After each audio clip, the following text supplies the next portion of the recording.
1920-30 ஆண்டுகள்ல அந்த இங்கிலாந்து தேசத்திலிருந்து நம்மளுடைய இந்திய தேசத்திற்கு வந்த அந்த 2 மிஷனரிமார்கள், லாரன்ஸ், மார்கரெட் லிவ்சி, இவங்க 2 பேரும் அந்த பொள்ளாச்சி என்ற சின்ன அந்த கிராமத்துல வந்து தேவனுக்காக ஊழியத்தை செய்யணும் என்று அவர்கள் அந்த தெய்வீக தரிசனத்தை பெற்றுக்கொண்டு அதற்காக ஒரு விலைக்கிரயத்தை செலுத்தி அவருடைய சொந்த ஊரை விட்டு இந்திய தேசத்துல பொள்ளாச்சி என்ற கிராமத்துல வந்து ஊழியம் செய்ய ஆரம்பிச்சாங்க.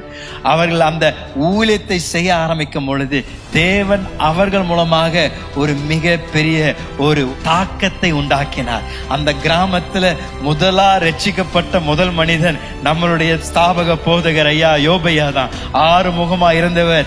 அவர் யோபு ஞான பிரகாசமாய் மாறி அவர் அந்த கிராமத்துல முதலாவது ரட்சிக்கப்பட்டார். அவர் மாத்திரம் இல்ல, நம்ம கோயம்புத்தூர் பட்டணத்தில் இருக்கின்ற அந்த ஜயன் சர்ச்சுடைய போதகர் ஐயா கூட, அவர் இன்றைக்கு காலம் சென்று விட்டார். அருமநாயகம் பாஸ்டர் ஐயா கூட அந்த லிவ்சி, லாரன்ஸ் லிவ்சி அவருடைய ஊழியத்தின் மூலமாக தொடப்பட்டு ரட்சிக்கப்பட்ட ஒரு நபராக இருந்தார்.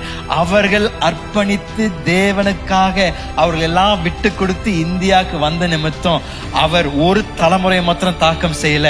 யோபு ஞான பிரகாசம் ஐயா, நம்மளுடைய ஐயா, இன்றைக்கு 3ஆம் தலைமுறையா இருக்கிற நானு, என்னுடைய பிள்ளைகள் 4 தலைமுறைகளாக நாங்கள் இன்றைக்கு நின்று தேவனுக்கு முன்பதாக ஊழியம் செய்கின்றோம் என்றால் தேவனுக்காக ஒருவர் அவருடைய அர்ப்பணிப்பு, தெய்வீக தரிசனத்தை பெற்றுக்கொண்டு தேவனுக்காக ஏதாவது செய்யணும் என்ற விருப்பத்தை கொண்டு அவர் இங்க வந்த நிமித்தம் அவரை கொண்டு தேவன் பல தலைமுறைகளை தொட்டு இன்றைக்கு நீங்களும் நானும் இந்த இடத்துல உட்கார்ந்து இருக்கிறோம். காரணம் இருக்கும் என்றால் ஒரு மிஷனரி தம்பதி அந்த 1920 ஆண்டுல அவங்க வசதியை விட்டு, அவங்க கூடாரத்தை விட்டு தேவனுடைய தரிசனத்தை பெற்று எங்களுடைய வாழ்க்கையில் தேவனுக்காக ஏதாவது ஒன்று செய்தே சாதித்து முடிப்போம் என்ற ஒரு தீர்மானத்தோடு வந்த தம்பதியின் மூலமாக தேவன் இவ்வளவு செய்ய முடியும் என்றால் உங்களை கொண்டு, நம்மளை கொண்டு தேவன் இந்த வருடம் எவ்வளவாக அவருடைய ராஜ்யத்தை கட்ட தேவன் வல்லவராயிருக்கின்றார்.